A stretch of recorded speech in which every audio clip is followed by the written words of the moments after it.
So మనం western ports eastern ports అని చెప్పుకున్నాం కదా. 1 సెకండ్.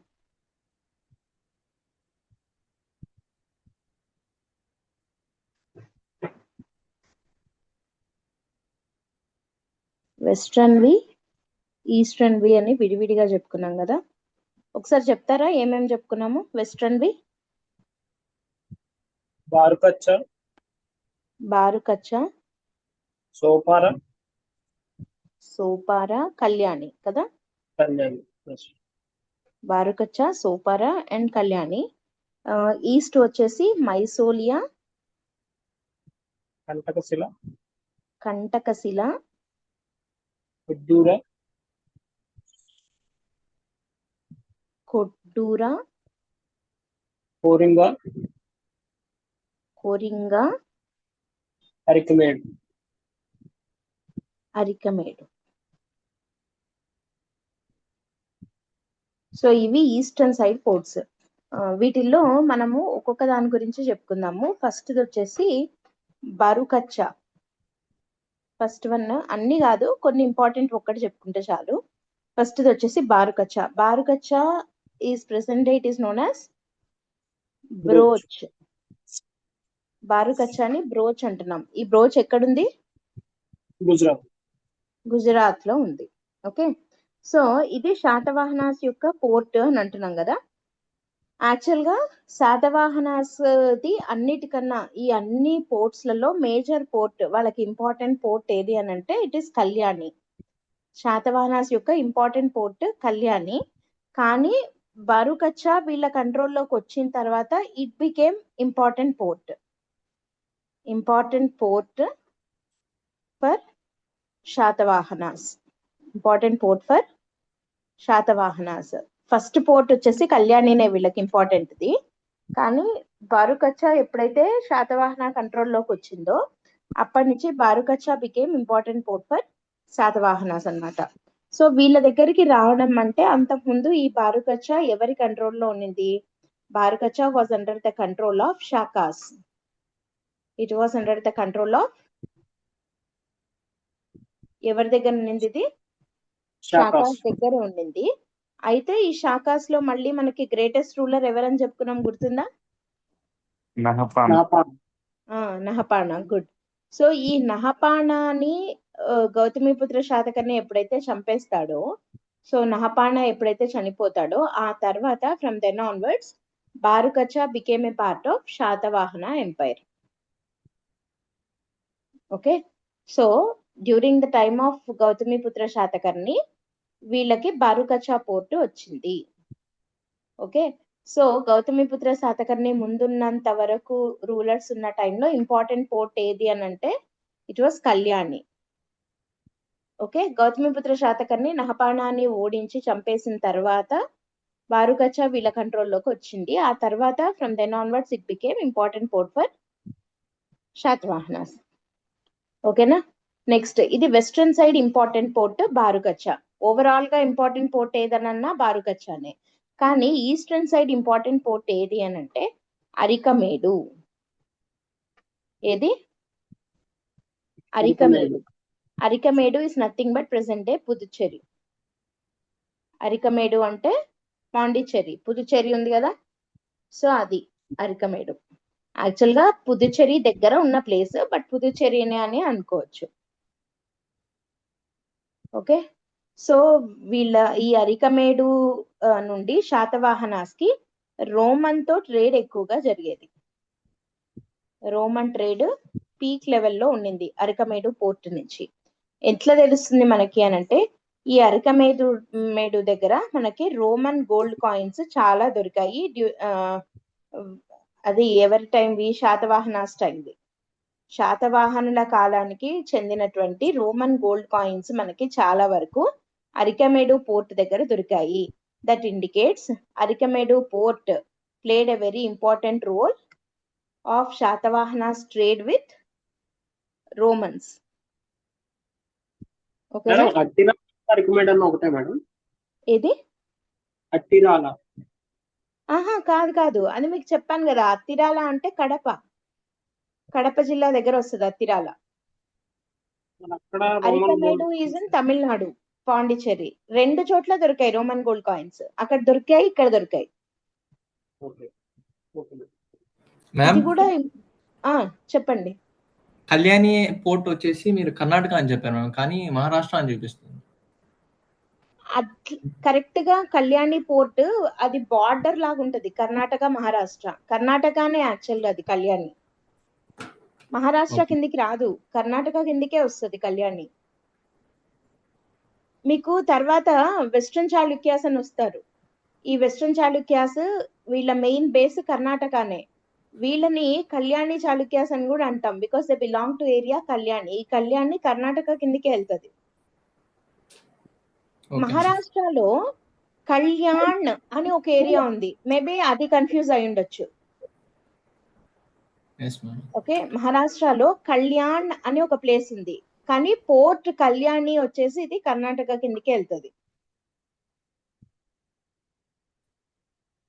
ఓకే, ముంబైకి దగ్గరలో ఉంటది ఈ కళ్యాణ్ అనేది. మేబీ అది మీరేమైనా కన్ఫ్యూజ్ అయ్యారేమో. కళ్యాణి కళ్యాణ్ ఇది అనే వస్తుంది కర్ణాటక. మేడం మహారాష్ట్ర. లేదండి, కళ్యాణి ఖచ్చితంగా కర్ణాటక కిందికి వెళ్తుంది. అదే మేము కళ్యాణ్ అనే వస్తుంది మేము మహారాష్ట్ర, కళ్యాణ్ రావట్లేదు. అదే అంటున్నా, కళ్యాణ్ అనేది అది డిఫరెంట్ ప్లేస్ అంటున్నా.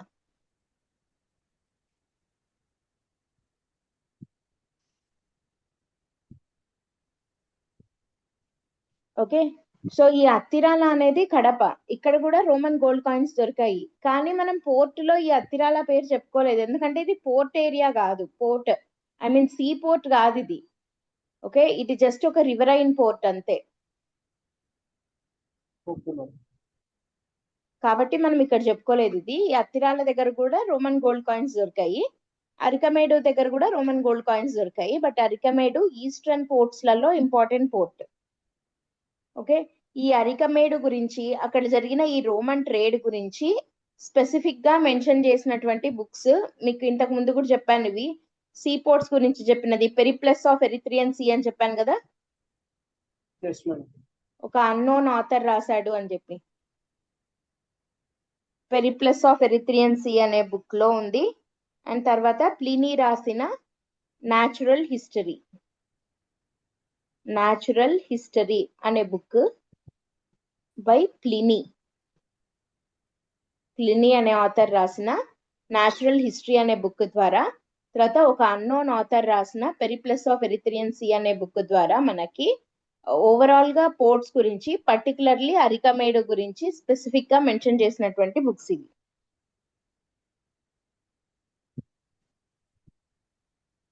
ఓకే, సో రోమన్ తో ట్రేడ్ ఇంతగా జరిగేది అన్నాం కదా. ఈ రోమన్స్ ఇండియా నుంచి ఏం తీసుకెళ్లే వాళ్ళు ఎక్కువగా అంటే టెక్స్టైల్స్, క్లాత్స్. ఓకే, వీటిని మల్ల సెల్లాలు అంటారు, తెలుగులో మల్ల సెల్లాలు అని చెప్పి పిలుస్తారు. ఈ మల్ల సెల్లాలు అనే వాటిని ఎక్కువగా ఈ Romans India I mean Satavahana Kingdom నుంచి ఎక్కువగా ఇంపోర్ట్ చేసుకున్నవి ఏంటి అంటే మల్ల సెల్లాలు అని మనం పిలిచే టెక్స్టైల్స్, క్లోత్స్ ని. Okay, Pliny natural history book లో ఏమని రాస్తాడు అని అంటే, ఈ రోమ్ తోటి ట్రేడ్ ఎంతగా జరిగేది అని అంటే, ఇప్పుడు వీళ్ళు మన టెక్స్టైల్స్ తీసుకున్నారు అంటే ఇన్ రిటర్న్ వాళ్ళు మనకి పే చేయాలి కదా. సో అట్లా చేసినవే కదా రోమన్ గోల్డ్ కాయిన్స్. అట్లా రోమన్ గోల్డ్ కాయిన్స్ ఎంతగా ఇండియాకి వచ్చేవి అని అంటే, రోమ్ లో ఉండే గోల్డ్ అంతా ఇండియాకి వెళ్ళిపోతుంది అని చెప్పి ప్లీనీ ఈ న్యాచురల్ హిస్టరీ బుక్ లో రాశాడనమాట. అంటే వాళ్ళు అంతగా ఇష్టపడి మన వాటిని ఇంపోర్ట్ చేసుకునే వాళ్ళు, అంతగా పే చేసి మరి మన దగ్గర నుండి ఇంపోర్ట్స్ ని తీసుకునేవాళ్ళు. సో అంత పీక్ లెవెల్లో, అంత హై ఎక్స్టెంట్ లో రోమన్ తోటి శాతవాహనాస్ కి ట్రేడ్ జరిగింది అని మనకి తెలుస్తుంది అనమాట, from the book natural history written by Pliny. Okay, and okay madam. ఇంకా మనకు పోర్ట్స్, తర్వాత ఇంపోర్ట్ అండ్ ఎక్స్పోర్ట్, వీటి గురించి మాట్లాడేటప్పుడు గుర్తు రావాల్సిన ఇంకొక కింగ్ ఎవరు మెయిన్?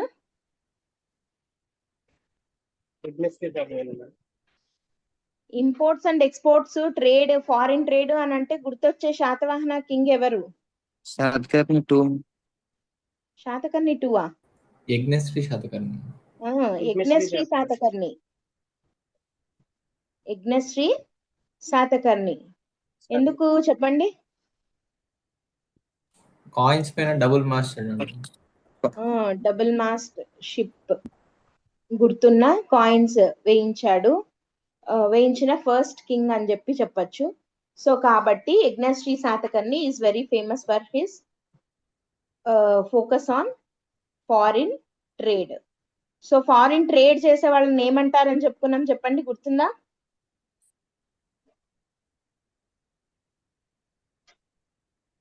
ఫారిన్ ట్రేడ్ చేసే వాళ్ళని ఏ పేరుతో పిలుస్తారు? కొన్ని టర్మ్స్ చెప్పుకున్నాం కదా కొన్ని కొన్ని పనులకి. సార్ధవాహ. సార్థవాహ. సార్థవాహ అంటే one who performs foreign trade. Foreign trade లో ఇన్వాల్వ్ అయి ఉన్న వాళ్ళని సార్థవాహ అని చెప్పి పిలిచేవాళ్ళు. ఓకే సరే, ఇంకా ఎక్స్పోర్ట్స్ అండ్ ఇంపోర్ట్స్ ఏమేమి ఉండేవి అనేది చూద్దాం. First let's go with exports. మనం ఇక్కడ నుంచి ఏం ఎక్కువగా ఎక్స్పోర్ట్ చేసేవాళ్ళం? పర్ఫ్యూమ్స్,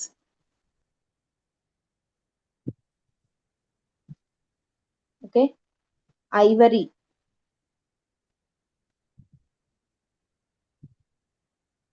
క్లాతింగ్ లేదా టెక్స్టైల్స్,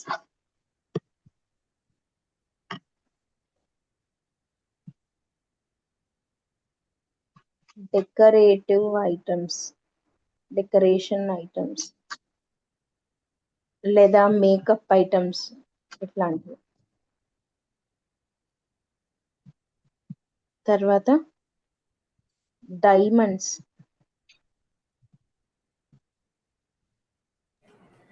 రోమ్ కా మ్యామ్ తర్వాత ఇది?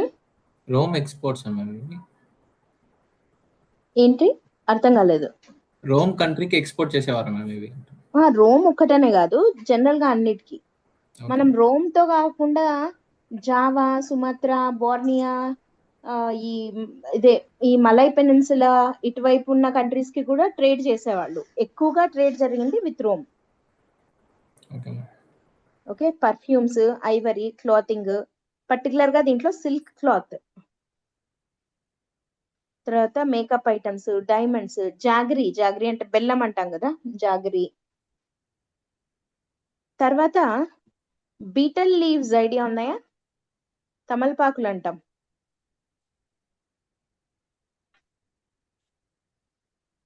బీటిల్ లీవ్స్ అనే కదా అంటారు తమలపాకుని.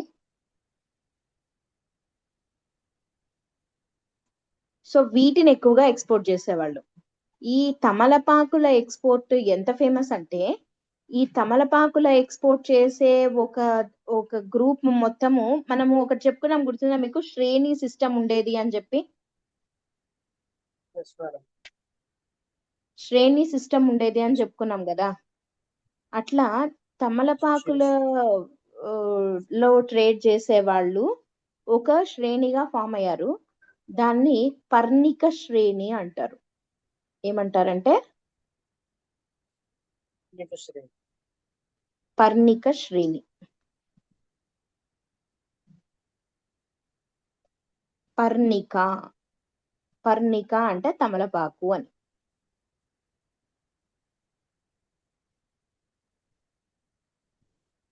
పర్ణిక శ్రేణి అంటే తమలపాకుల రిలేటెడ్ గా ఎక్స్పోర్ట్స్ చేసే వాళ్ళని పర్ణిక శ్రేణి అని చెప్పి ఒక శ్రేణిగా ఫామ్ అయ్యారు. సో ఇవి important exports. Next imports. Satavahanas టైంలో ఇంపార్టెంట్ ఇంపోర్ట్స్ ఏంటి? ఇంపోర్ట్స్ వచ్చేసి క్యాంఫర్, కర్పూరం ఉంటది కదా, క్యాంఫర్, గోల్డ్,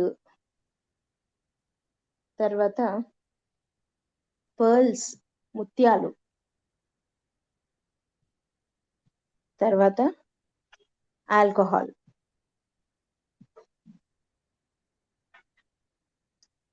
ఇవి ఒక్కొక్కటి ఒక్కొక్క కంట్రీ నుంచి. Camphor is from China. We imported camphor from China. Gold from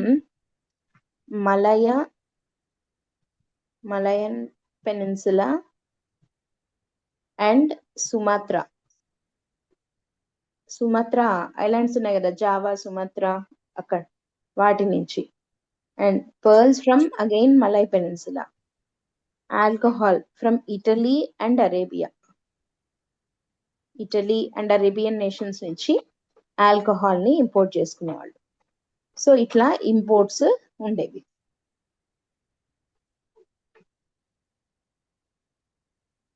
okay, so ఇది శాతవాహన టైంలో ఇంపార్టెంట్ ఎక్స్పోర్ట్స్ అండ్ ఇంపోర్ట్స్. ఓకేనా?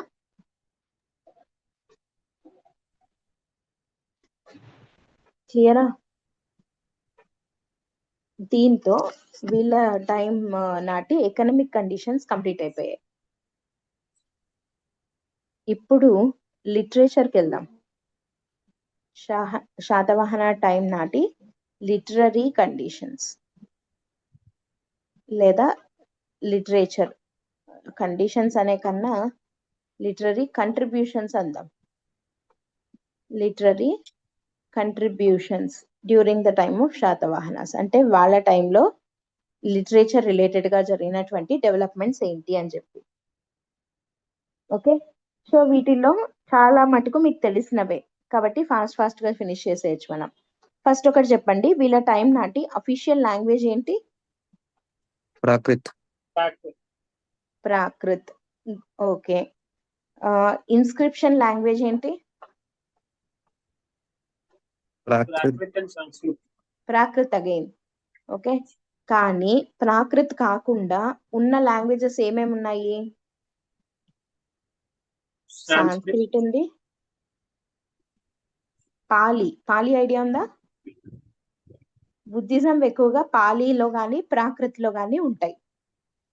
ఓకే, సో పాలి లాంగ్వేజ్, సాంస్క్రిట్ లాంగ్వేజ్ కూడా ఉండింది, బట్ ఎక్కువగా అఫీషియల్ లాంగ్వేజ్ వచ్చేసి ప్రాకృతే. ఇన్స్క్రిప్షన్స్ లో వాడింది కూడా ప్రాకృతే. ఓకే, ఇప్పుడు చూద్దాం. ఇప్పుడు కొన్ని పాయింట్స్ అడుగుతూ వస్తాను, మీరు ఆన్సర్ చేస్తూ వస్తారు. చూద్దాం. శాతవాహన టైంలో ప్రాకృత్ కి గోల్డెన్ పీరియడ్ అని ఎవరి టైం అంటాం? Good. Golden period for Prakrit ఎవరి టైం ఇది?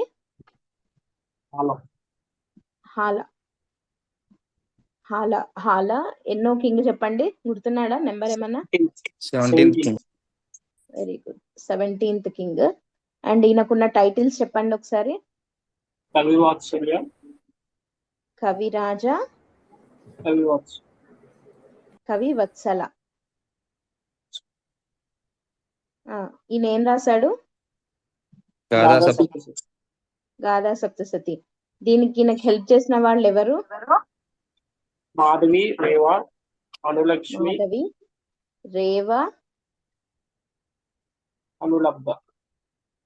అనుపలబ్ధ,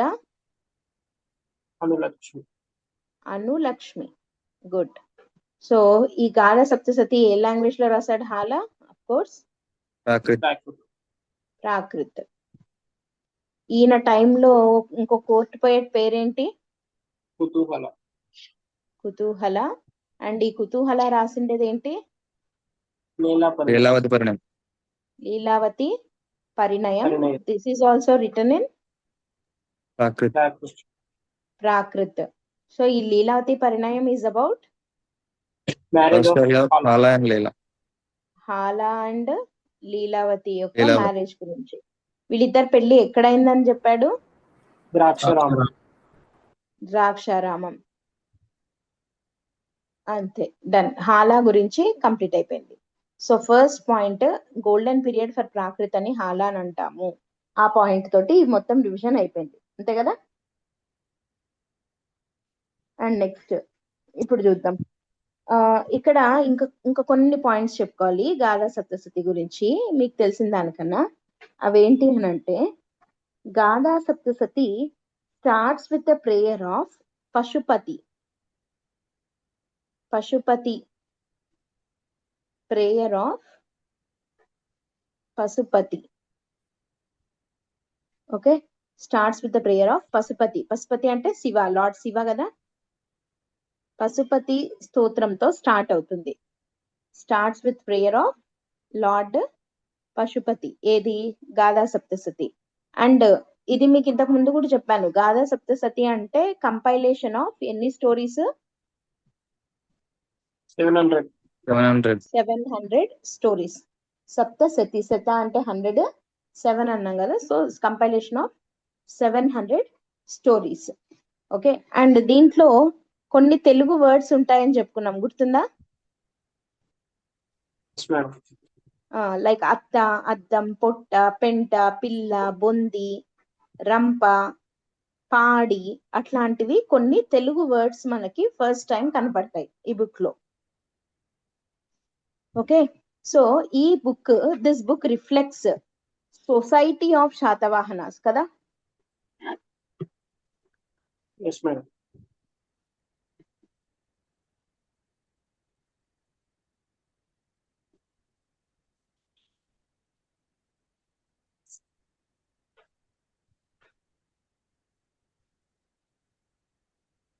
శాతవాహనాస్ యొక్క సొసైటీని రిఫ్లెక్ట్ చేస్తుంది ఈ బుక్ అని అన్నాం కదా. సో ఏం చెప్తుంది? మనము ఇందాక సొసైటీ చెప్పుకునేటప్పుడు చెప్పుకున్నాము, బట్ ఇక్కడ మళ్ళీ స్పెసిఫిక్ గా ఊరికే ఒకసారి రివిజన్ లాగా అవుతుంది. గాథా సప్తశతి ప్రకారము శాతవాహన టైంలో సతీ ఉందా లేదా? ఉంది మేడం. సతీ సహగమనం, ప్రాక్టీస్ ఆఫ్ సతీ ఉందా లేదా? ఉంది. ఉంది. Okay, done. Next, Gatha Saptashati ప్రకారము విడో రీమ్యారేజ్ ఉందా లేదా? లేదు. విడో రీమ్యారేజ్ లేదు. Okay, done. నెక్స్ట్, తర్వాత గాథా సప్తశతి ప్రకారము ఇదేంటి, చైల్డ్ మ్యారేజెస్ ఉండేవా లేవా? ఇది మీకు ఒకవేళ చెప్పకపోతే ఇప్పుడు గుర్తుపెట్టుకోండి, చైల్డ్ మ్యారేజెస్ కూడా లేవు వీళ్ళ టైంలో. That was a good thing. Child marriages అయితే లేవు. విడో రీమ్యారేజ్ లేదు, అట్లనే చైల్డ్ మ్యారేజ్ కూడా లేదు. కానీ సతీ ఉన్నింది. సతీ ఉన్నింది. అండ్ ఇంకొకటి ఏంటంటే ప్రాస్టిట్యూషన్ కూడా ఉన్నింది.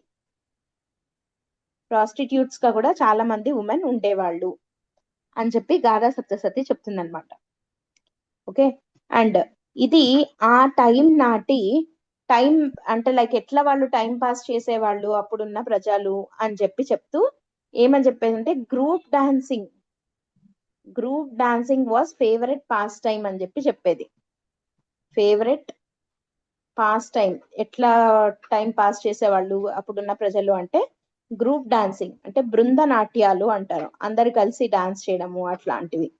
సో ఇది వాళ్ళ ఫేవరెట్ టైం పాస్ థింగ్ అని చెప్పి చెప్తుంది Gatha Saptashati. Okay, so actual గా ఈ గాథా సప్తశతి 700 స్టోరీస్ అన్నామే. ఈ 700 స్టోరీస్ దేని గురించి అని అంటే, ఇప్పుడు ఈ ఫారిన్ ట్రేడ్ ఎక్కువగా జరిగేది అని అన్నాం కదా. ఫారిన్ ట్రేడ్ కోసం వెళ్ళిన ట్రేడర్స్ ఉంటారే, ఆ ట్రేడర్స్ వెళ్ళిపోతారు ట్రేడ్ చేసుకుంటూ, వేరే దేశాలకు వెళ్తారు. అయితే వాళ్ళ వైఫ్స్ ఇక్కడ ఉంటారు కదా ఊర్లో. సో ఇప్పుడు వాళ్ళ వైఫ్స్ వాళ్ళ హస్బెండ్స్ కోసం ఎదురు చూస్తూ ఇక్కడ యాక్చువల్ గా ఏం చెప్తారు అని అంటే, మనకి గాథా సప్తశతికి ఒక ఇన్స్పిరేషన్ ఉంది. అది సుఖ సప్తశతి అంటారు. సుఖ సప్తశతి అనేది ఒక బుక్ ఉందన్నమాట. దీనికి ఇన్స్పిరేషన్ ఇది. ఇక్కడ సుఖ అంటే ప్యారెట్, చిలుక. ఓకే, సో ఇక్కడ ఈ వైఫ్స్ ఏం చేస్తారు అని అంటే, వాళ్ళ హస్బెండ్స్ తో ఏం షేర్ చేసుకోవాలనుకుంటున్నారో, ఏం మాట్లాడాలనుకుంటున్నారో, లేదా వాళ్ళ హస్బెండ్ గుర్తొచ్చినప్పుడు వాళ్ళ ఫీలింగ్స్ కానీ అట్లాంటివన్నీ వాళ్ళు వాళ్ళ ఇంట్లో చిలుకని పెంచుకొని ఆ చిలుకతోటి మాట్లాడేవాళ్ళు, వాటితోటి షేర్ చేసుకునేవాళ్ళు అని అంటారనమాట. సో కాబట్టి అట్లా 700 మంది, దాదాపు 700 మంది యొక్క స్టోరీస్ ని 700 వాళ్ళు 700 మంది 700 చిలుకలతోటి చెప్పుకున్నారు. సో అవి చెప్పిన స్టోరీస్ ని నేను రాస్తున్నాను అన్నట్టు రాస్తాడు. అది గాథా సప్తశతి. గాథా అంటే స్టోరీ, సప్తశతి అంటే 700 స్టోరీస్ అన్నమాట. So this book is about అంటే అట్లా ఫారిన్ ట్రేడ్ కి వెళ్ళిన హస్బెండ్స్ వాళ్ళ వైఫ్స్ వాళ్ళని మిస్ అవుతూ ఉన్న ఆ కాంటెక్స్ట్ లో రాసినటువంటి బుక్ ఇది. ఓకే, ఆ బుక్ లో వాళ్ళు ఆ టైంలో ఉన్న సిచ్యువేషన్స్ వాటి గురించి మాట్లాడినట్టు ఆ క్యారెక్టర్స్ ద్వారా శాతవాహన కాలం నాటి సొసైటీ ఎలా ఉండింది, ఎకానమీ ఎలా ఉండింది, ఇట్లా చాలా ఇన్ఫర్మేషన్ ఇస్తుంది ఈ బుక్. దాని ప్రకారం తెలిసిండేది ఏంటి అంటే సతీ సహగమనం ఉండింది, విడో రీమ్యారేజెస్ లేదు, చైల్డ్ మ్యారేజెస్ లేవు, ప్రాస్టిట్యూషన్ కూడా ఉండింది, అండ్ బృంద నాట్యాలు గ్రూప్ డాన్స్ అనేది వాళ్ళ ఫేవరెట్ పాస్ టైం గా ఉండింది అని చెప్పి తెలుస్తుంది. Okay, so this was the first one, హాలుడు గాథా సప్తసతి, దాని రిలేటెడ్ ఇన్ఫర్మేషన్. నెక్స్ట్ సెకండ్ దానికి వెళ్దాం. Second most important book Satavahana టైంలో, ఇది కూడా మనం ఆల్రెడీ బాగా డిస్కస్ చేసిందే, దట్ ఈస్ బృహత్ కథ. గుర్తుందా ఇది? గుణాద్య. బృహత్ కథ ఎవరు రాశారు? గుణాద్య. గుణాద్య. గుణాడ్య. గుణాడ్య బృహత్ కథ ఏ లాంగ్వేజ్ లో రాశాడు? సాంస్క్రిట్. సాంస్క్రిటా? సాంస్క్రిట్ లో రాసిన పెద్ద గొడవే ఉండదు కాదు కదా,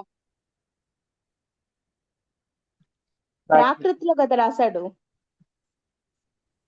ప్రాకృత్. బృహత్ కథ రాసిన ఈ గుణాడ్య ఏ శాతవాహన టైం కి కాంటెంపరీ? ఏ శాతవాహనకి? కుంతల శాతకర్ణి. శాతకర్ణి. కుంతల శాతకర్ణి. ఈ కుంతల శాతకర్ణి టైంలో అఫీషియల్ లాంగ్వేజ్ ఏంటి? సాంస్క్రిట్. సాంస్క్రిట్. కుంతల శాతకర్ణి అనే అనగానే మనకు గుర్తు రావాల్సిన ఇంకొక రైటర్ ఎవరు? సర్వవర్మ. Very good, Sarvavarma. సర్వవర్మ ఏం రాశాడు? స్వాతంత్ర వ్యాకరణం. కాతంత్ర వ్యాకరణం అనే బుక్ రాశాడు. అండ్ కుంతల శాతకర్ణి టైంలోనే ఇంకొక ఉన్నాడు కదా, ఇంకొక రైటర్, ఆయన ఎవరు? వాత్సాయన. వాత్సాయన ఏం రాశాడు? 2 బుక్కులు రాశాడు, కామసూత్ర, న్యాయభాష్య. కామసూత్ర అండ్ న్యాయభాష. ఇవి 2 కూడా శాతవాహన కాలం నాటి సొసైటీని రిఫ్లెక్ట్ చేస్తాయి, న్యాయభాష్య అండ్ కామసూత్ర. సో ఇప్పుడు మళ్ళీ బ్యాక్ టు బృహత్ కథ. ఇప్పుడు గుణాడ్య ఉన్నాడు, ప్రాకృతిలో బృహత్ కథ రాశాడు కదా. అండ్ ఈ బృహత్ కథలో ఈయన బృహత్ కథ, ఇది కూడా మీకు ఆల్రెడీ చెప్పినట్టున్నాను, 7 స్టోరీస్ ఉంటాయి. ఎన్ని ఉంటాయి? 7. అక్కడ 700 ఉన్నాయి, ఇక్కడ 7 ఉన్నాయి. అయితే ఈ 7 స్టోరీస్ ని ఈయన 7000 శ్లోకాస్ లో రాశాడు. 7000 శ్లోకాస్ రూపంలో బృహత్ కథను రాశాడు. 7000 శ్లోకాలు కాబట్టి ఇది బృహత్ కథ. బృహత్ అంటే పెద్దది, గొప్పది అని అర్థం. ఓకే, మ్యాగ్నిఫిషియంట్ అంటాం చూడండి, పెద్దది అన్నట్టు అట్లా. సో ఇది బృహత్ కథ. ఓకే, ఇప్పుడు గాథా సప్తసతి లాగే బృహత్ కథ ఏమేం చెప్తుంది అని చెప్పుకుందాం ఒకసారి, ఏమేం పాయింట్స్ చెప్పిందో. బృహత్ కథ స్లేవరీ గురించి ఉందని చెప్పిందా, లేదని చెప్పిందా? ఉందని చెప్పింది. స్లేవరీ ఉంది అనింది. ఓకే, స్లేవరీ ఉంది అని చెప్పింది. అండ్ నెక్స్ట్ ఈ బృహత్ కథని బేస్ చేసుకొని వచ్చిన కొన్ని బుక్స్ గురించి మనం చెప్పుకున్నాము. గుర్తున్నాయా ఏమన్నా, ఎవరు రాసినవి ఏంటి అని? బృహత్ కథ కోసం ఫస్ట్ ఇది చెప్పండి. ఫస్ట్ మనకి బృహత్ కథ అనగానే గుర్తు రావాల్సిన ఫస్ట్ బుక్, అవన్నీ ఓకే, కానీ అన్నిటికన్నా ఇంపార్టెంట్ బుక్ వచ్చేసి కథా సరిత్సాగరం. కథా సరిత్సాగరం. కథా సరిత్సాగరం రాసిండేది సోమదేవ సూరి. చాలా ఇంపార్టెంట్ ఈ బుక్, కథా సరిత్సాగరం, బేస్డ్ ఆన్ బృహత్ కథ. ఎవరెవరు ఏం రాశారు? కథా సరిత్సాగరం సోమదేవ సూరి రాశాడు. అండ్ నెక్స్ట్ బృహత్ కథా మంజరి క్షేమేంద్ర. బృహత్ కథా మంజరి క్షేమేంద్ర. ఇంకా బృహత్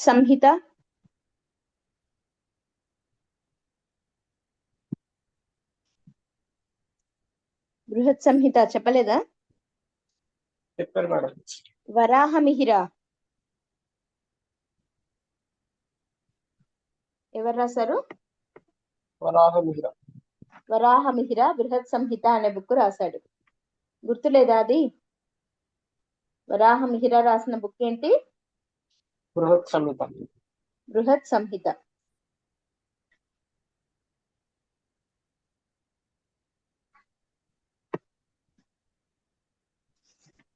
సో ఇవి అండ్ ఇంకొకటి పంచతంత్ర స్టోరీస్ కూడా చెప్పాను, గుర్తుందా?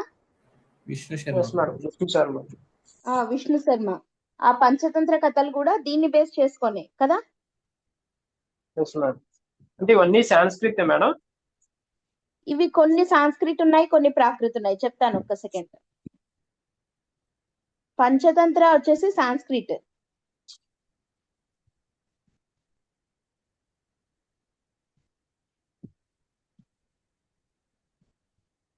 Panchatantra written by Vishnu Sharma. విష్ణు. ఇది సాంస్క్రిట్ లో. ఓకే. సో ఇంకేమున్నాయి? గుణాట్య బృహత్ కథని బేస్ చేసుకొని వచ్చినవి ఇంకేమన్నా మిస్ అయ్యామా? బృహత్ కథ కోసం. బృహత్ కథ కోశ. చెప్పండి, ఎవరు రాసింది అది? హరిసేన. బృహత్ కథ 5th వన్.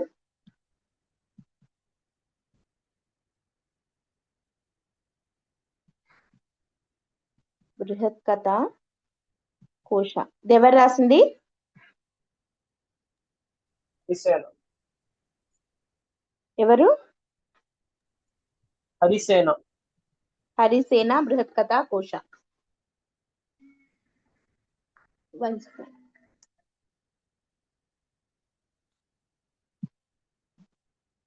సో బృహత్ కథని బేస్ చేసుకొని వచ్చిన బుక్స్ అంటే ఇవి కాకుండా కూడా ఇంకా ఉన్నాయి. ఇవి ఫేమస్.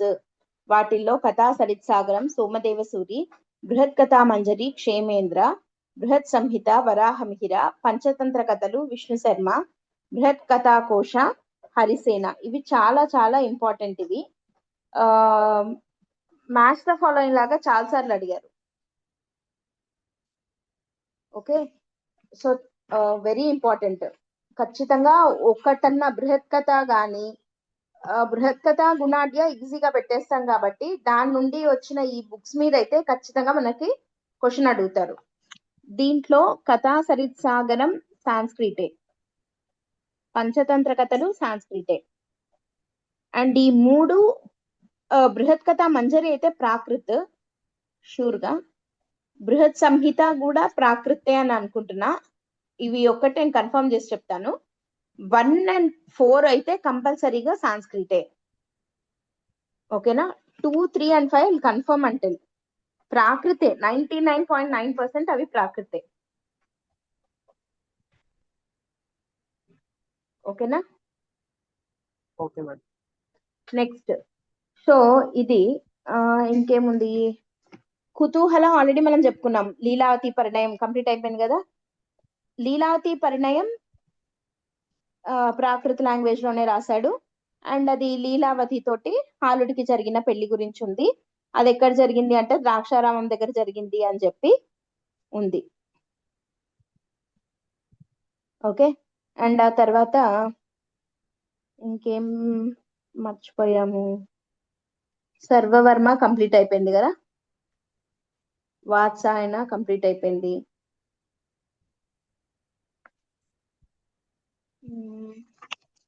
నెక్స్ట్ ఇంకేమన్నా మర్చిపోయామా? ఆచార్య నాగార్జున. అది వస్తుంది. అది మనకి రిలీజియన్ చెప్పుకునేటప్పుడు ఆయన గురించి డీటెయిల్ గా చెప్పుకుందాం. అది ఆచార్య నాగార్జున ఒక సెపరేట్ టాపిక్ లాగా చెప్పుకోవాలి, లిటరేచర్ కింద కాకుండా. Okay madam. యా, ఈ పాయింట్ ఇక్కడ చెప్పుకుందాము. ఈ కామసూత్ర ఉంది కదా, ఈ కామసూత్ర బుక్ లో శాతవాహన కాలం నాటి ఇంపార్టెంట్ ఫెస్టివల్స్ గురించి చెప్పారు. Important festivals. ఆ ఫెస్టివల్స్ ఏంటి అని అడగచ్చు, లేదా వీళ్ళ కాలం నాటి ఫెస్టివల్స్ గురించి మెన్షన్ చేసిన బుక్ ఏంటి అని అడగచ్చు. సో శాతవాహన కాలం నాటి ఫెస్టివల్స్ ఏవేవి అని అంటే ఒకటి వచ్చేసి ఘట నిబంధన. ఘట నిబంధన. రెండోది కౌముది యాగం. కౌముది యాగం. మూడోది మదనోత్సవం.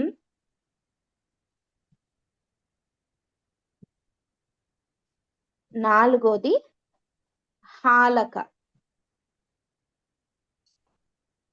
హాలక. ఘట నిబంధన, కౌముది యాగం, మదనోత్సవం, హాలక. ఇవి శాతవాహన కాలం నాటి ఫెస్టివల్స్. వీటి గురించి మెన్షన్ చేసిండేది ఎక్కడ అంటే కామసూత్ర బుక్ లో. ఇది రాసింది ఎవరు? వాత్సాయన.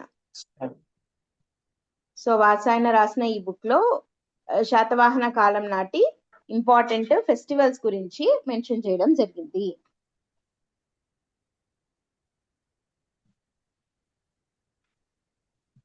ఓకేనా?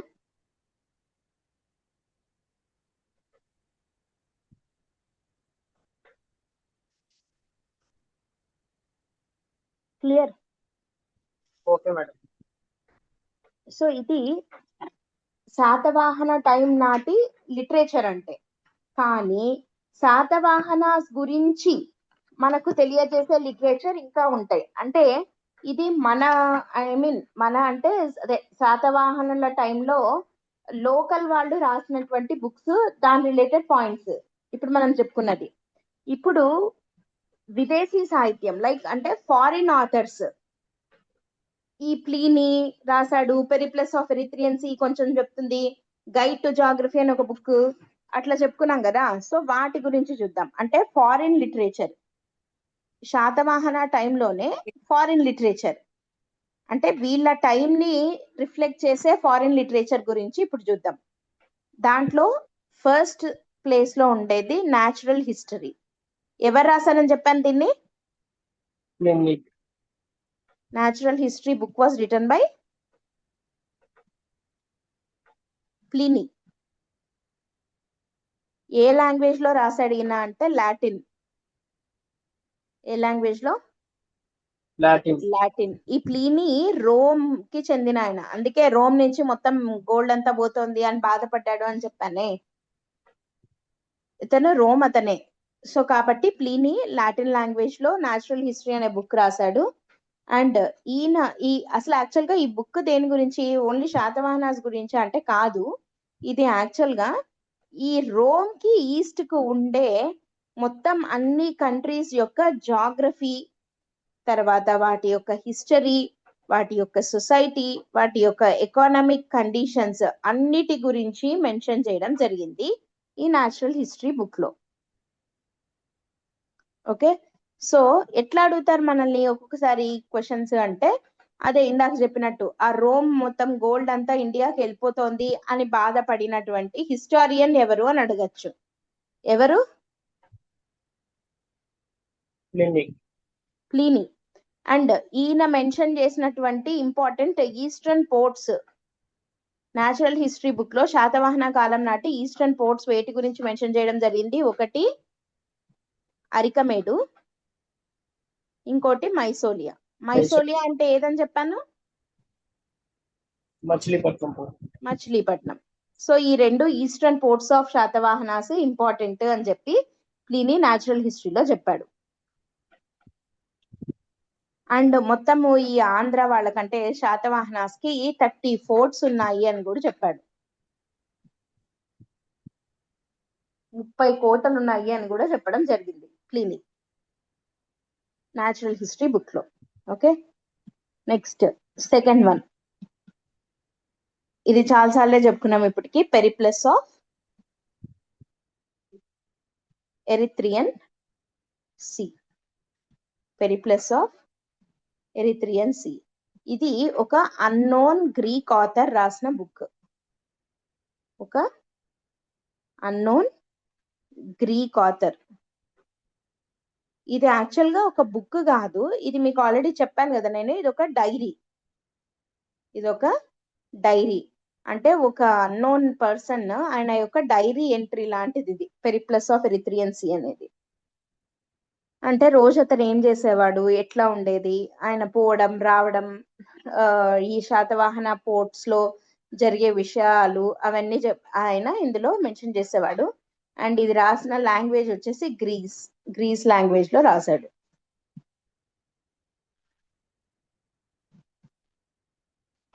ఓకే, సో ఇది పెరిప్లస్ ఆఫ్ ఎరిత్రియన్ సీ దేని గురించి చెప్తుంది? శాతవాహన కాలం నాటి ట్రేడ్ గురించి చెప్తుందా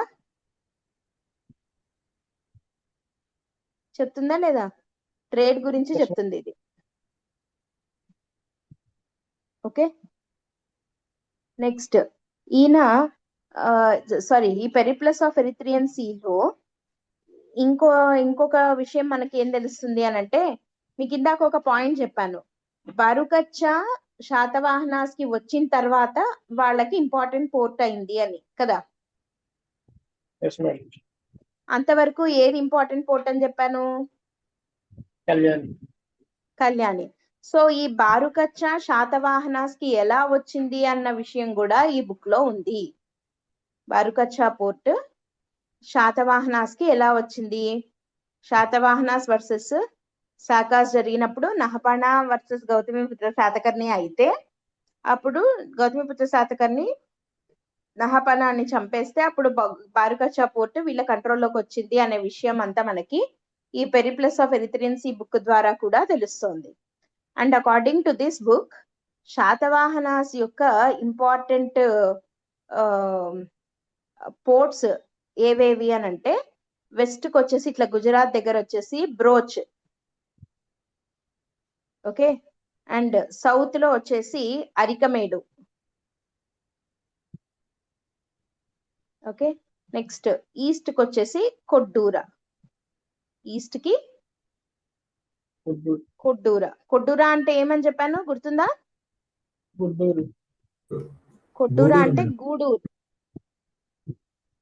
కొడ్డూరా means Gudur.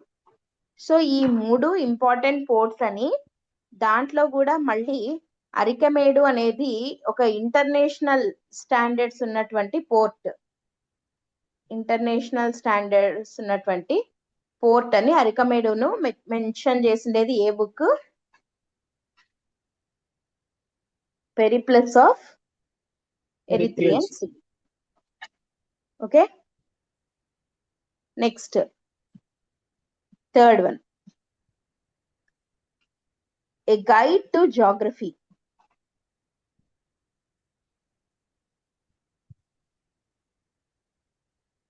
A guide to geography. A guide to geography అనే బుక్ రాసింది ఎవరు? టాల్మీ. గైడ్ టు జాగ్రఫీ అనే బుక్ ని టాల్మీ రాశాడు. అండ్ ఈ టాల్మీ కూడా దేని గురించి చెప్పాడు గైడ్ టు జాగ్రఫీ బుక్ లో? శాతవాహన కాలం నాటి జాగ్రఫికల్ ఎక్స్టెంట్ మనకి తెలుస్తోంది క్లియర్ గా కదా. అండ్ వాళ్ళ కాలం నాటి ట్రేడ్ గురించి కూడా తెలుస్తోందా లేదా?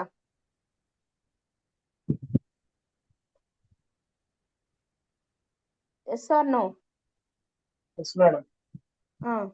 సో ఈ గైడ్ టు జాగ్రఫీ అనే బుక్ టాల్మీ రాసిన దాని ప్రకారము మనకి శాతవాహన కాలం నాటి ట్రేడ్ అండ్ వాళ్ళ ఎంపైర్ యొక్క జాగ్రఫికల్ ఎక్స్టెంట్ మనకి తెలుస్తుంది.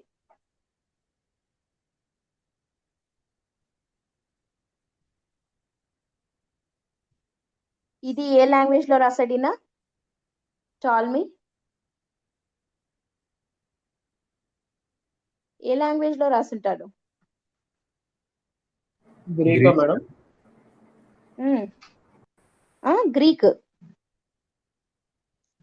లో రాశాడు. ఓకే, గ్రీక్ లాంగ్వేజ్ లో రాయడం జరిగింది. దీంట్లో కూడా పోర్ట్స్ గురించి మెన్షన్ చేయడం జరిగింది. ఈ పోర్ట్స్ లో కూడా మళ్ళీ ఈయన మైసోలియా గురించి కూడా మెన్షన్ చేశాడు.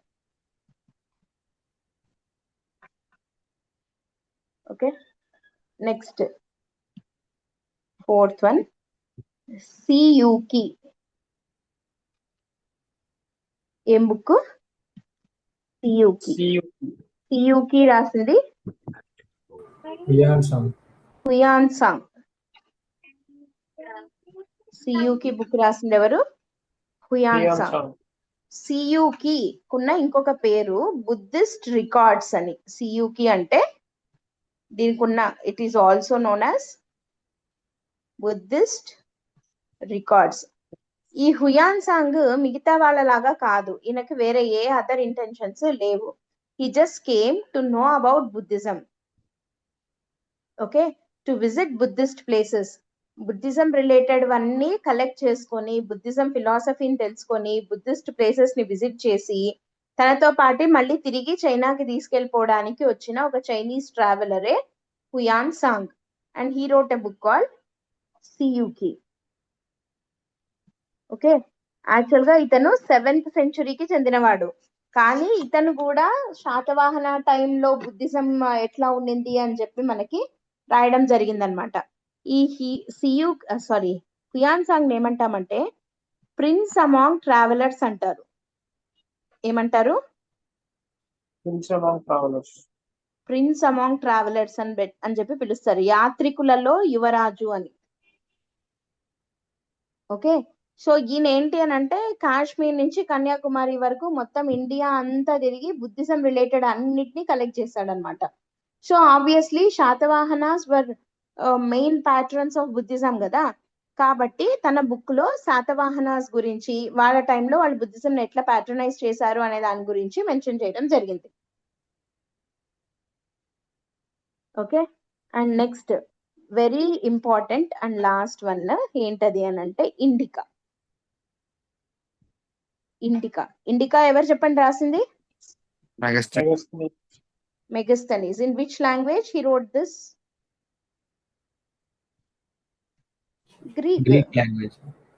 గ్రీక్ లాంగ్వేజ్ లోనే రాశాడు. మెగస్థనీస్ స్పెషాలిటీ ఏంటి? ఇండియాని విజిట్ చేసిన first foreign traveller to visit India. ఎవరు? మెగస్థనీస్. ఈయన గ్రీక్ ఎంపైర్ కి చెందినవాడు. ఓకే, సో మౌర్యన్ టైంలో వచ్చాడనమాట ఇతను. మౌర్యాస్ రూల్ చేస్తున్న టైంలో వచ్చాడు. అండ్ మెగస్థనీస్ ఇండికాలో పాటలీపుత్ర గురించి చాలా అద్భుతంగా వివరిస్తాడు. పాటలీపుత్ర డిస్క్రిప్షన్ చాలా బాగుంటుంది ఇండికా బుక్ లో. ఆ టైంలో పాటలీపుత్ర ఎలా ఉండింది. పాటలీపుత్ర ఇస్ నథింగ్ బట్ ఏంటి చెప్పండి ఇప్పుడు? పాటలీపుత్ర అంటే పాట్నా, మన బీహార్ పాట్నా ఉంది కదా. సో మగధ సామ్రాజ్యం అంటే అదే కదా, మగధ వచ్చేది మనకు అక్కడే. సో ఈ పాటలీపుత్ర యొక్క డిస్క్రిప్షన్ చాలా బాగా చెప్తాడనమాట మన మెగస్థనీస్. ఓకే, అండ్ అంతేకాకుండా he also described about the administration of Satavahanas గురించి మెన్షన్ చేయడం జరిగింది. అండ్ అంతేకాకుండా పర్టికులర్ గా మనము ఆల్రెడీ చెప్పుకున్న మిలిటరీ స్ట్రెంగ్త్ కూడా చెప్పాడు అని చెప్పాను కదా. మిలిటరీ అడ్మినిస్ట్రేషన్ వచ్చినప్పుడు చెప్పాను చూడండి, మొత్తం 30 ఫోర్ట్స్ ఉంటాయి, తర్వాత 1 lakh దాకా ఇన్ఫాంట్రీ ఉంటారు. గుర్తుందా? 1 lakh ఇన్ఫాంట్రీ అండ్ 2000 దాకా క్యావెలరీ, తర్వాత 1000 ఎలిఫెంట్రీ, ఇవన్నీ ఉన్నాయి అని చెప్పి మెన్షన్ చేసిండేది ఇండికా అనే బుక్ లో Megasthenes. Because he visited Satavahanas అన్నమాట. మౌర్యన్ టైంలో వచ్చి ఉన్నాడు ఇక్కడే. సో కాబట్టి శాతవాహనాస్ యొక్క స్ట్రెంగ్త్ ఎంత, మిలిటరీ మైట్ ఎంత అనేది ఈయన ఈ బుక్ లో క్లియర్ గా మెన్షన్ చేయడం జరిగింది. ఓకే, సో ఈయన ఏమని రాస్తాడంటే ఇండికా అనే బుక్ లో మన ఇండియా యొక్క వెల్త్ గురించి పొగుడుతూ ఏమంటాడు అనంటే, మామూలుగా చీమలు పుట్టలు పెడతాయి కదా, పుట్టలు పెడితే ఆ పుట్టలలో నుండి చీమలు ఇట్లా వస్తూనే ఉంటాయా? చీమలవి పుట్టలు ఉంటాయి కదా, ఆ పుట్టలలో నుంచి చీమలు ఇట్లా వస్తూ ఉంటాయి కదా బయటికి. అట్లా ఏమని అంటాడంటే ఇండికా బుక్ లో మెగస్థనీస్, భారతదేశంలో ఇండియాలో బంగారు పుట్టలు పెట్టే చీమలు ఉన్నాయి అని అంటాడు. అంటే లైక్ బంగారము, గోల్డ్ అంత ఉంది ఇండియాలో అన్నట్టు. ఓకేనా? సో అట్లాంటి ఇండియా, లైక్ అంత రిచ్ ఇండియా అని చెప్పి మెగస్తనీస్ చెప్తాడు. He was the first foreign traveller to visit India. And అంతేకాకుండా ఇండియా గురించి ఒక ఫారిన్ ఆథర్ రాసినటువంటి బుక్ లో ఫస్ట్ టైం ఎందులో రాయడం జరిగింది అని అంటే ఇండికా బుక్ లోనే. Okay, first time India was described in a foreign book. In which book అంటే Indica. Indica. It was written by Megasthenes. In which language he wrote this? Greek. Okay, so ఇవి foreign authors వాళ్ళు రాసినటువంటి books. So ఇది శాతవాహన కాలం నాటి literature. Okay, so local గా authors రాసినవి చూసాము అండ్ ఫారిన్ ఆథర్స్ రాసినవి చూసాము. ఇంకా మిగిలినవి మనము స్పెసిఫిక్ గా చూద్దాము. బట్ ఇక్కడ ఒక రెండిటి గురించి ఇక్కడే చెప్తాను, అని మళ్ళీ కూడా వస్తాయి. అదేంటంటే ఇది మళ్ళీ మన లోకల్ వాళ్ళవే. అది ఇందాక చెప్పలేదు, సరే ఇప్పుడు చెప్పేస్తే ఒక పని అయిపోతుంది, మళ్ళీ రివిజన్ చేద్దాం. అది వచ్చేసి సుహ్రుల్ లేఖ. ఏంటది? బుక్ పేరు సుహ్రుల్ లేఖ. సుహ్రుల్ లేఖ. లేఖ మీన్స్ లెటర్ కదా.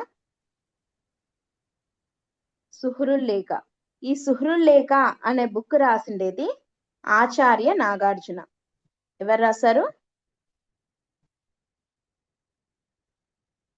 ఆచార్య నాగార్జున అనే ఆయన సుహ్రుల్ లేఖ అనే దాన్ని రాయడం జరిగింది. ఇన్ విచ్ లాంగ్వేజ్ అంటే సాంస్క్రిట్, ప్రాకృత్ కాదు. ఈ ఆచార్య నాగార్జున బుద్ధిస్ట్, మహాయాన బుద్ధిజం కి ఈయన మెయిన్ అన్నమాట. బట్ ఇది బుద్ధిజమే అయినా మామూలుగా బుద్ధిజం రిలేటెడ్ లిటరేచర్ ఏవైనా ఎక్కువగా ప్రాకృతి ఉంటాయి, కానీ ఈ సుహ్రుల్ లేఖ మాత్రం సాంస్క్రిట్. బుద్ధిజం అనగానే మనకు గుర్తొచ్చే లిటరేచర్ అంటే ఫస్ట్ గుర్తు రావాల్సినవి ఏవి? త్రిపీటకాస్ ఐడియా ఉన్నాయా? త్రిపీటకాలు అంటాం బుద్ధిజంలో. సుత్త పీఠక, వినయ పీఠక, అభిధమ్మ పీఠక అని చెప్పి 3 ఉంటాయి. 3 మెయిన్ బుక్స్. అంటే ఇప్పుడు మన కాన్స్టిట్యూషన్ లాగా బుద్ధిజం వాళ్ళకి ఈ త్రిపీటకాలు అన్నమాట. ఓకే, సుత్త పీఠక అంటే it contains about the rules and regulations of Buddhism. వినయ పీఠక అంటే సుత్త పీఠకాలో గౌతమ్ బుద్ధ చెప్పిన ప్రీచింగ్స్ ఉంటాయి. వినయ పీఠకాలో బుద్ధిస్ట్ మాంగ్స్ ఫాలో అవ్వాల్సిన రూల్స్ అండ్ రెగ్యులేషన్స్ ఉంటాయి. అభిధమ్మ పీఠకాలో కూడా సేమ్ అట్లాగే, ఐ మీన్ రూల్స్, వాళ్ళు ఎట్లెట్లు ఉండాలి ఏంటి అవంతా మెన్షన్ చేయడం జరుగుతుంది. సో ఆ 3 సుత్త, వినయ అండ్ అభిధమ్మ పీఠక అని చెప్పి త్రిపీటకాస్ అంటాం. ఈ త్రిపీటకాస్ కూడా ప్రాకృత లాంగ్వేజ్ లోనే ఉన్నాయి. కానీ ఆచార్య నాగార్జున రాసిన సుహ్రుల్ లేఖ మాత్రం ఏ లాంగ్వేజ్ లో ఉంది? సాంస్క్రిట్ లో ఉంది. మీకు యజ్ఞశ్రీ శాతకర్ణి అనగానే ఈ ఆచార్య నాగార్జున గుర్తు రావాలని చెప్పాను, గుర్తుందా? యజ్ఞశ్రీ శాతకర్ణి టైంలో Acharya Nagarjuna was his contemporary. ఈయన కోసం అని నాగార్జున కొండ మీద మహావిహార కట్టించాడు అని చెప్పా కదా, గుర్తుందా? పారావత మహావిహార అని చెప్పి లైక్ అరౌండ్ ఒక 600 ఏమో రూమ్స్ వచ్చేలాగా ఒక పెద్ద విహారం కట్టించాడు అని చెప్పుకున్నాం కదా. 1500 రూమ్స్ కాదా మేడం? 1500 అనుకుంటున్నాను. అదే 600 1600 మొత్తానికి పెద్దది. సో పారావత మహావిహార అని చెప్పి నాగార్జున కొండ మీద కట్టించాడు అని చెప్పా కదా. ఎవరైనా చెప్పండి. So Acharya Nagarjuna is contemporary to Yajnashri Satakarni కదా. అయితే ఇది ఇప్పుడు సుహ్రుల్ లేఖ దగ్గర ఎందుకు చెప్తున్నాను నేను అంటే, సుహ్రుల్ లేఖ is conversation between Acharya Nagarjuna and Yajnashri Satakarni. వీళ్ళిద్దరి మధ్య ఈ బుద్ధిజం రిలేటెడ్ గా జరిగిన ఒక కాన్వర్సేషన్ నే సుహ్రుల్ లేఖ అనే పేరుతోటి ఈయన బుక్ లాగా రాయడం జరిగింది. Okay, so conversation between Acharya Nagarjuna and his contemporary Satavahana king Yajnashri, వీళ్ళిద్దరి మధ్య జరిగిన ఒక కాన్వర్జేషన్ టైప్, అంటే ఈయన ఒకటి అడగడము, తర్వాత ఆయన మళ్ళీ ఇంకొకటి రాయడము, మళ్ళీ ఈయన అడగడము, దానికి ఆయన రిప్లై ఇవ్వడము. సో ఈ ప్రాసెస్ అంతా కలిపి ఒక బుక్ లాగా రాశాడు, దట్ ఈస్ సుహ్రుల్ లేఖ. ఓకే, సో ఈ సుహ్రుల్ లేఖ ఎంత ఇంపార్టెంట్ అంటే ఆల్మోస్ట్ సుహ్రుల్ లేఖ ఏమని సుహ్రుల్ లేఖ గురించి చెప్తూ ఐత్ సింగ్ అని ఒక ఫారిన్ ట్రావెలర్ వస్తాడు, ఐత్ సింగ్. ఈ ఐత్ సింగ్ ఏంటి అని అంటే మన నలంద యూనివర్సిటీ ఉంది కదా, నలంద యూనివర్సిటీలో చదువుకోవడానికి వస్తాడు ఐత్ సింగ్. ఈ ఐత్ సింగ్ ఏమని చెప్పాడు అంటే నలంద యూనివర్సిటీలో ఉండే ప్రతి ఒక్క స్టూడెంట్ ఈ సుహ్రుల్ లేఖని బై హార్ట్ చేసేవాళ్ళు అని చెప్పేవాడు. అంటే వాళ్ళ కరికులంలో పార్ట్ గా ఉండింది సుహ్రుల్ లేఖ. అర్థమవుతుందా? నలంద యూనివర్సిటీలో చదువుకునే వాళ్ళకి కరికులం ఉంటది కదా, ఆ కరికులంలో భాగంగా సుహ్రుల్ లేఖ ఉండేదని, సుహ్రుల్ లేఖని ఆల్మోస్ట్ ప్రతి ఒక్క స్టూడెంట్ పట్టేవాళ్ళు అని చెప్పి ఐత్ సింగ్ మెన్షన్ చేయడం జరిగింది. అంత ఇంపార్టెంట్ అన్నమాట ఆ కాన్వర్సేషన్, అంత బాగుండింది. అంటే బుద్ధిస్ట్ ఐడియాలజీస్ ని ఈ బుక్ రూపంలో చెప్పడం జరిగింది అనమాట. That is Suhrul Lekha, conversation between Acharya Nagarjuna and his contemporary Satavahana king. ఏం పేరు?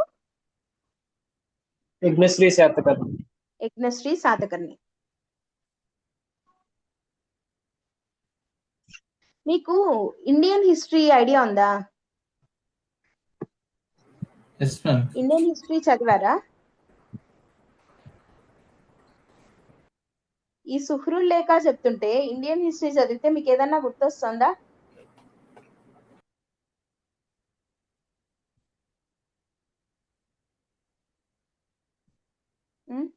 ఐడియా లేదా? పోనీ ఈ పేరు ఎప్పుడన్నా విన్నారా? మిలింద పాన్హో అని చెప్పి. Yes ma'am, Milinda Panha. మిలింద పాన్హో లేదా మిలింద పన్హా అంటాం. ఇది ఏంటి? ఇది మినాండర్ లేదా మిలింద, ఒక రాజు మినాండర్ లేదా మిలిందాకి అండ్ నాగసేన అనే ఒక బుద్ధిస్ట్ సేజ్, నాగసేన అనే ఒక బుద్ధిస్ట్ సేజ్, ఒక బుద్ధిస్ట్ మాంక్ కి మధ్య జరిగిన కాన్వర్జేషనే మిలింద పన్హో. ఐడియా ఉందా? పాలీ లాంగ్వేజ్ లో రాయడం జరిగింది ఇది. Greek king ma'am Menander. Indo Greek king Menander, Indo Greek king Menander లేదా మిలింద అతని పేరు. ఇతనికి అండ్ ఈ బుద్ధిస్ట్ సేజ్ అయిన నాగసేనకి మధ్య జరిగినటువంటి ఒక డైలాగ్, ఒక కాన్వర్జేషన్. ఇది బుద్ధిస్ట్ డాక్టరీన్ రిలేటెడ్ గా కొన్ని ఫిలాసాఫికల్ క్వశ్చన్స్, అసలు కర్మ అంటే ఏంటి, రీబర్త్ గురించి, తర్వాత అసలు మోక్షం ఎట్లా రావాలి, సాల్వేషన్ ఎట్లా రావాలి అని ఈ మినాండర్ నాగసేన అడగడం, నాగసేన రిప్లై ఇవ్వడం, ఇట్లా జరిగేదన్నమాట. ఓకే, సో అది మిలింద పాన్హో. ఈ మిలింద పాన్హోలో ఎట్లయితే మినాండర్ కి నాగసేనకి మధ్య జరిగిందో కాన్వర్సేషన్, సేమ్ అట్లాగే సుహ్రుల్ లేఖలో ఆచార్య నాగార్జునకి యజ్ఞశ్రీ శాతకర్ణికి జరిగింది. అక్కడ మినాండర్ లాగా ఇక్కడ యజ్ఞశ్రీ, అక్కడ నాగసేన లాగా ఇక్కడ నాగార్జున. ఇది గుర్తొస్తే అది గుర్తు రావాలి, అది గుర్తొస్తే ఇది గుర్తు రావాలి. కాకపోతే అది పాలీలో ఉంది, ఇది సాంస్క్రిట్ లో ఉంది, అంతే డిఫరెన్స్. ఇది సుహ్రుల్ లేఖ. క్లియర్? ఓకేనా? Okay ma'am. నెక్స్ట్ ఇంకొకటి చిన్న పాయింట్, హర్ష చరిత. హర్ష చరిత అనే ఒక బుక్. హర్ష చరిత రాసింది బాణ. హర్ష చరిత వాస్ రిటన్ బై బాణ. బాణ అంటాము లేదా బాణభట్ట అని అయినా అంటాం, బాణభట్టుడు లేదా బాణ. ఈ హర్ష చరిత సాంస్క్రిట్ లో రాయడం జరిగింది. హర్షవర్ధన గురించిది. అంటే మనకి గుప్తా అయిపోయి వర్ధన డైనాసిటీలో హర్షవర్ధన వస్తాడు కదా, అతని గురించిన బయోగ్రఫీ ఇది బాణుడు రాశాడు. ఓకే, అయితే దీంట్లో శాతవాహన కింగ్ అయిన ఈ హర్ష చరితలో యజ్ఞశ్రీ గురించి మెన్షన్ చేయడం జరిగింది. అందుకని మనం ఇక్కడ చెప్పుకుంటున్నాం. Yajnashri Satakarni was mentioned in Harshacharita. ఏమని మెన్షన్ చేశారు అంటే యజ్ఞశ్రీ శాతకర్ణిని త్రిసముద్రాధీశ్వర అని చెప్పి మెన్షన్ చేయడం జరిగింది.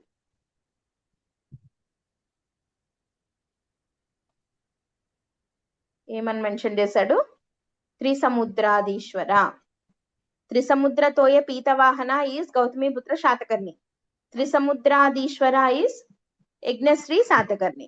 యజ్ఞశ్రీ శాతకర్ణిని త్రిసముద్రాధీశ్వర అని ఏ బుక్ లో మెన్షన్ చేయడం జరిగింది? Harshacharita. Harshacharita was written by బాణ. అంతే. సో దీంతో లిటరేచర్ అనే టాపిక్ కంప్లీట్ అయిపోయింది. ఇంకా రిలీజియన్ ఒక్కటి పెండింగ్ ఉంది శాతవాహనాస్. ఆ రిలీజియన్ కంప్లీట్ అయిన తర్వాత వీళ్ళకి సంబంధించి కొన్ని థియరీస్ ఉంటాయి. లైక్ వీళ్ళు ఏ ఏరియా వాళ్ళు అని ఎవరన్నారు, అట్లాంటి టైప్ ఆఫ్ క్వశ్చన్స్ వస్తాయన్నమాట. సో అవి డిస్కస్ చేద్దాం. ఇంకా అవి రెండే పెండింగ్ ఉన్నాయి. దాంతో శాతవాహనాస్ ఫస్ట్ టాపిక్ అండ్ పెద్ద టాపిక్ అన్నిటికన్నా ఇది కంప్లీట్ అయిపోతుంది. ఓకేనా?